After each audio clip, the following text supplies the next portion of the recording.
රාගක්ඛයෝ නිබ්බානං චතුන්නං අරිය සත්‍යානං යථා භූතං අදස්සන සංසිතං දීඝමද්ධානං තාසුතාස්වේව ජාතිසු තානි ඒතානි දිට්ඨානි භවනෙත්ති සමුහතා උච්චෙන්නං මූලං දුක්ඛස්ස නත්ති දානි පුනබ්බවෝති. ශ්‍රද්ධාවන්ත පින්නතුනි, තුන් ලෝකාග්‍ර වූ සම්මා සම්බුදුරජාණන් වහන්සේ පරිනිර්වාණයට ආසන්න කාලයේහි ජනපද චාරිකාක වඩිමින් පාටලීපුත්‍ර නගරයට වැඩියා. පාටලීපුත්‍ර නගරයේ තියෙන්නේ ගංගානම් ගඟෙන් එගොඩ. ගංගානම් ගඟෙන් මෙගොඩ තියෙන්නේ විශාලා මහනුවර. මේ පාටලීපුත්‍ර නගරය කරවන්නේ අජාතසත්ත රජුරුවන්ගේ මැමතිවරු දෙන්නෙක්. සුනීද වස්සකාර කියන මගධ මහා මාත්‍යයන් දෙන්න. සරුවඥන් වහන්සේ ඇතුළු 1250 සංඝ පිරිස වඩිනකොට ඒ පාටලීපුත්‍ර නගරයේ ගොඩනැගිලි අතුරින් නගර ශාලාව නිමාවටපත් වී තිබුණා. එනිසා මේ ඇමතිවරු දෙන්න බුද්ධ ප්‍රමුඛ සංඝ රත්නයට ආරාධනා කරලා මේ නගර ශාලාවේ වැඩ ඉන්න යෙදුවා. ඒ වෙලාවේ පාටලීපුත්‍ර ග්‍රාමවාසී ජනතාව විශාල පිරිසක් බණ අහන්න ආවා. ඒ පිරිසට සරුවඥන් වහන්සේ පංචශීලයේ නොරැකීමේ ආදීනව පහකොත් පංචශීලයේ රැකීමේ ආනිසංස පහකොත් විස්තර කරමින් ධර්ම දේශනා කළා. සීලේ නොරැකීම නිසා ධනෙන් පිරිනවනවා. සීලේ නොරකින්න නිසාම අපකීර්තියටපත් වෙනවා. සීලේ නොරකින්න අවිශාරද කෙනෙක් වෙනවා. බොහොම බියගුළු කෙනෙක් වෙනවා. ගුණමක කෙනෙක් වෙනවා. සීලේ නොපුරන්න මරණාසන්න මොහොතේදී සිහි මුලා වෙනවා. සීලේ නොපුරන්න මරණින් මත්තේ අපාගාමි වෙනවා. මේ සීලේ නොපිරීමේ ආදීනව පහ.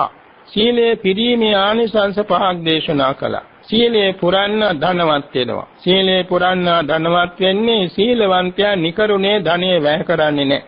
ඒ වගේම Tamanta අයිති සැකී ආරක්ෂා කටයුතු වල අප්‍රමාදව මන සිහි නුවණින් යෙදීම නිසා ධනෙ වර්ධනය වෙනවා. සීලවන්තයාගේ ගුණ කතනේ දසත පැතිරෙනවා. සීලවන්තයා ඕනෑම රාජ සභාවක නිර්භයව ඉරිජුව ඉදිරිපත් වීමට සමර්ථ වෙනවා. විශාරද කෙනෙක් වෙනවා. සීලවන්තයා මරණාසන්න මොහොතේදී මන සිහි නුවණින් යුක්ත වෙනවා. සීලවන්තයා මරණින් මත්තේ සුගතියටම යනවා. මේ ආනිසංස පහ පාදා දෙමින් දිග දේශනාවක් පැවැත්තුවා. දේශනාවසානින් පසුව මධ්‍යම රාත්‍රියේහි සැතපේ වදාලා. අලුයම් කාලයේහි එලිමානට වැඩම කළා සක්මණින් සමාපatti සුව වින්දා. සක්මණේදී සරුවඥන් වහන්සේගේ දිවසට පෙනී ගියා මේ පාටලීපුත්‍ර නගරයට තවතිසාවැසි දෙවියෝ ඇවිල්ලා ගෘහ වස්තු පරිග්‍රහණය කරනවා. ගෘහ වස්තු කියන්නේ මේ ගොඩනැගිලි ඉදිකරන භූමි තියෙනවානේ. ඒ භූමි ඉද්දෙන් අහසේ ඒගොල්ලෝ අහසේ ඉංගම් හදා ගන්නවා මේ මටයි කියලා විමාන හදාගන්න. විමාන මවා ගන්න. ඉතින් සරුවඥන් වහන්සේ පහෝදා උදේම අනදමා හිමියන් වහන්සේ අමතා වදාරා ආනන්දය මේ සුනීද වස්සකාර ඇමතියෝ දෙන්න තවතිසාවැස දෙවියන් එක්ක කතා කරගෙන වගේ මේ පාටලීපුත්‍ර නගරය නිර්මාණය කරන්නේ. මම දැක්ක ආනන්දය යන්තනක මේ මහේසාක්‍ය රජදරුවන් උදෙසා මාලිගා ඉදිකරනවාද ඒ තැන්වල මහේසාක්‍ය දෙවියෝ අරක් ගන්නවා. මධ්‍යම රජදරුවන් උදෙසා ගොඩනැගිලිද්දී මධ්‍යම දේවතාවෝ අරක් ගන්නවා. තුන්වෙනි පන්තියේ රජදරුවන් උදෙසා ගොඩනැගිලිද්දී තුන්වෙනි පන්තියේ දෙවි දේවතාවෝ අරක් ගන්නවා. මම දැක් මේ කතාව ආනන්දමහා හිමියන් වහන්සේ ඉදිරියේ ප්‍රකාශ කළ සරුවඥන් වහන්සේ එදා උදෑසනදී සුනීද වස්සකාර ඇමතියන් දෙන්න පිළිගන්නෝ දාණය වළඳලා බුක්තානුමෝදනයේට ගාථා තුනකින් අනුශාසනාවක් කළා. යස්මින් පදේසේ කප්පේති වාසම් පණ්ඩිත ජාතිකෝ සීලවන්තෙත් භෝජෙත්වා සංයතේ බ්‍රහ්මචාරයෝ. යම් ප්‍රදේශක නැනවත් බෞද්ධයෙක් වාසය කරනවා. සීලවන්තයන් වශයෙන් ඉන්න උතුමන් වහන්සේලාට ප්‍රණීතව දානීය පිරිනමනවා. යාතත් දේවතා ආසුන්තාසන් දක්ඛින මාදිසේ තාපෝජිතා පූජයන්ති මානිතා මානයන්ති නම්.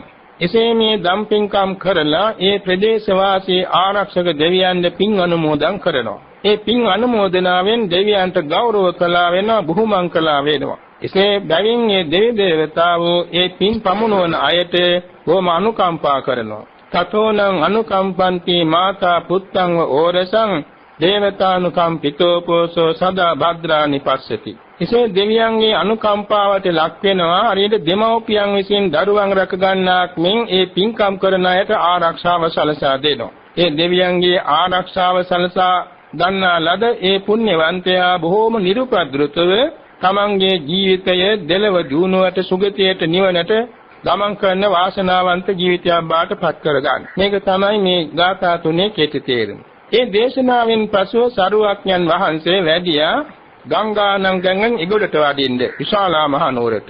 විශාලා මහ නුවරට වඩින්න එදා මේ ගංගානම් ගඟ උතුරලා ගලනවා. සමහර මිනිස්සුયો ඔරුපාරු හදනවා. ඒ අතර සරුවක්ඥන් වහන්සේ සංඝ පිරිසත් එක්කම අර ගඟ තරණය කෙලි අහසින් ගඟ තරණය කළ ප්‍රීති වාක්‍ය උත්කියුවා. මේ මිනිස්සු ගඟ තරණය කරන්නේ ඔරුපාරු ආදී හදනවා. නොනැත්තෝ තමන්ගේ సంతානෙ දියුණු කරගෙන ගම් වතුරෙන් නොතෙමි ඈතර වුණා කියලා ප්‍රීති වාක්‍යයක් කිව්වා. එසේ වැඩම කළේ ඊළඟට කෝටි ග්‍රාමයේ. මේ කෝටි ග්‍රාමයේදී භාග්‍යවත් බුදුරජාණන් වහන්සේ සිව්වණක් පිරිස බණ අඬ තැන්පත් වූ වෙලාවේ මෙන්න මේ ගාථා දෙකින් ධර්ම දේශනාවක් දික් කරමින් දේශනා. ඒ කියන්නේ චතුන්නං අරිය සත්‍යානං යථා භූතං අදස්සනා. සත්‍ය සතරේවත් චතුරාර්ය සත්‍ය ධර්මයේ තත්වාකාරයෙන් නොදැකීම නිසා සංසිතං දීඝමද්ධානන්තා සුතාස්වේව ජාතිසු. දීර්ඝ සංසාරයේ ඒ ජාතියින් උත්පත්ති මරණ වශයෙන් හැසුරුනෙමු. තානි ඒතානි දිඨානි. මේ ආර්ය සත්‍ය හතර දැක්කා. භවනෙත්‍ය සමූහත භවයෙන් භවයට මේ ස්කන්ධ කෝඩුව උත්පත්ති මරණ බවට ගෙනියන තෘෂ්ණාවේ මුලසින්ද උච්චින්නම් මූලං දුක්ඛස්ස. මේ පංචස්කන්ධ දුක උපදවන මුල් බෑගත් මුල උතුරා දැම්මා. නත්තිදානි පුනබ්භවෝ නිම්මත්තේ පුනර්භවයක් ඉපදීමක් නොමැත. මේකයි ගාථා දෙකේ කෙටි තේරුම. ඉතින් මේ චතුරාර්ය සත්‍ය ධර්මයේ විස්තර කරමින් බොහෝම ලස්සන දේශනාවක් ඒ කෝටි ග්‍රාමයේදී සරුවක්යන් වහන්සේ පැවැත්තුවා. දැන් මෙතෙන්දී අපි බලාපොරොත්තු වෙන්නේ ඒ දිග විස්තරයක් ඉදිරිපත් කරන්න නෙමෙයි, සරුවක්යන් වහන්සේගේ පරමාර්ථය කුමක්ද කියන එක මතු කර ගැනීමටයි. සරුවක්යන් වහන්සේ පහළ වී වදාළේ මේ ලෝක සත්‍යය විසින් දන් දෙවලා සිල් රැකවලා සුගතියට යවන්න නෙමෙයි. දාන සීලාදී කුසල භව සම්පත් ගෙන දෙනවා. සරුවක්ඥන් වහන්සේගේ උපදේශයේ දානයක් දෙතත් සීලයක් රැකිතත් භාවනාවක් කරතත් කවර හෝ කුසල ක්‍රියාවක් කරනවා නම් අනිත්‍ය දුක්ඛ අනාත්ම කියන ලක්ෂණ තුන මනමින් ආબોධ කරගෙන නිත්‍ය සුඛ පරමාර්ථ කියන නිර්වාණ ධාතුව සාක්ෂාත් කර ගැනීම වශයෙන් චතුරාර්ය සත්‍ය අවබෝධ කරගනිත්වා කියන මෙන්න මේ අදහසේ සරුවක්ඥන් වහන්සේලට දහම් දෙසුවේ. එතකොට දැන් අපි සලකා බලමු අපේ මේ ආත්ම සංතානයේ තියෙන සත්‍ය හතරක්. දුක්ඛ සත්‍ය, සමුදය සත්‍ය, නිරෝධ සත්‍ය, මාර්ග සත්‍ය. එයින් දුක්ඛයි සමුදයයි කියන දෙක මේ පංචස්කන්ධේමයි. පංචස්කන්ධයේ තියෙනවා චිත්ත, චෛතසික, රූප කියලා කොටස් තුනක්. එයින් සිත් වශයෙන් අපේ සංතානයෙහි දැන් පොදුවේ ගත්තොත් සිත් 89ක් තියෙනවා. එක එක සංතාන තුල මේ මනුෂ්‍ය ලෝකයේ ඉන්න කෙනෙකුට ඉහළ මට්ටමින් පෘථුජන කෙනෙකුට ලබන්න පුළුවන් චිත්ත වාර තියෙනවා 54ක්. චෛතසික ධර්ම 52ක් තියෙනවා. රූප නම් 21 කෙනෙකුට 27 බැගින් තියෙනවා. සියල්ල ගත්තොත් 28ක් වෙනවා. එතකොට මෙන්න මේ කියන දේවල් වලට කියනවා ඉන් තෘෂ්ණාව හරිත්‍රි චෛතසික 51ට කියනවා. ඒතර සිත් මෙතන ගණුණා 54යි, චෛතසික 51යි, රූපාට 20යි. මෙන්න දුක්ඛාරිය සත්‍යය. හැබැයි ලෞකික වශයෙන් සිත් ලැබෙනවා කොම 81ක්. ඔය අකුසෝ එකම දුක්ඛ සත්‍යයට අයිති වෙනවා. ඒක එක මිනිසෙකුට ලැබෙනවා නෙමෙයි. ඒ මොකද රහතන් වහන්සේ ලැබෙන සිත් ඔතන තියෙනවා 18ක්. ඒවත් එකතු කරලා යොම වෙන්නේ 81. ඊළඟට සඳහන් වෙන්නේ මේ චතුරාර්ය සත්‍ය ධර්මය ආબોධ කර ගැනීමේදී මේ දුක නැත්තම් චතුරාර්ය සත්‍යයේ මුල් පදේ වෙන දුක්ඛාර්ය සත්‍ය උපදවන්නේ කවුද කියන්නේ? දෙවියෙක් මවාපානවා නෙමෙයි, ඉබේ සිදුවෙනවක් නෙමෙයි. මේ චිත්ත සංතානිය තුලම මුල් බැහැගත්තා වූ බලවත් ප්‍රධාන හේතුවක් තියෙනවා. ඒකට කියනවා තෘෂ්ණාව. අකුසල මූල වශයෙන් ලෝභෝ අකුසල මූලය. මේ අකුසල මූලය නිසා තමයි නැත මේ ස්කන්ධ දුක ලෝ පහළ වෙන්නේ. කෙනෙක් කරනවා නෙමෙයි. ඒක සමුදය සත්‍ය කියලා දැක ගන්නවා. ඔය දෙක තමයි අපේ පංචස්කන්ධය හැටියට තියෙන්නේ. නිරෝධ සත්‍යයේ පංචස්කන්ධයට අයිති නැහැ. නිරෝධ සත්‍ය නිර්වාණ ධාතුවයි. ඒක අපේ නුවණින් දැක ගන්නවා විතරයි. මාර්ග සත්‍යයත් පහළ වෙන්නේ විශේෂයෙන් මෙතන ලෝකෝත්තර සිත්වල. කාමාචර මේ දාන ශීල භාවනාදී කුසල් සිත්වලදී අට එකවර නෑ කීපේ පහළ වෙනවා. වැඩිම ගාන ශීලයක් සමාදන්ව රකින්නකොට මාර්ගාංග 6ක් එකට පහළ වෙනවා. සීලයක් සමාදන් වෙන වෙලාවක් නොවේ වෙනත් පින්කමක් කරන වෙලාවේ නුවණින් යුක්ත නම් එතන මාර්ගාංග 5ක් එකවර ලැබෙනවා. සමාත ඥාන විප්‍රයුක්ත කුසලයක් නම් මාර්ගාංග 4ක් බැගින් ලැබෙනවා. ලෝකෝත්තර සිත් 8ේදී ඍජුවම මාර්ගාංග 8 එකතම පහළ වෙනවා. ඒක මාර්ග සත්‍ය. ඒ දෙකම ලෝකෝත්තර සංඛ්‍යාට වැටෙනවා. ඉතින් සරුවක්ඥන් වහන්සේ දේශනා කරනවා මේ හතර නොදැකීම නිසා අපි භව සංසාරේ ඉපදෙමින් ජරා රෝග මරණ ආදීටපත් වෙමින් අනන්ත ජාති වල පෙරලි ආවා. දැන් ඉතින් මේ පෙරලෙන ලෝකයේ තුලින් පෙරලෙන ස්කන්ධ ලෝකයේ තුලින් මේ චතුරාර්ය සත්‍ය දැකගත කොහොමද? තමන් වහන්සේ සීලය උතුම් ලෙස පිරුවා. සීලෙන් නොනවති සමත භාවනාවෙන් අෂ්ඨ සමාපatti පංච අභිඥා ලැබුවා.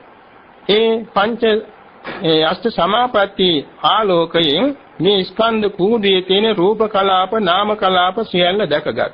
ditthi visuddhi. ඊළඟට හේතුඵල සම්බන්ධතාවයෙන් පටිච්චසමුප්පාදේ ආબોධ කරගත්තා.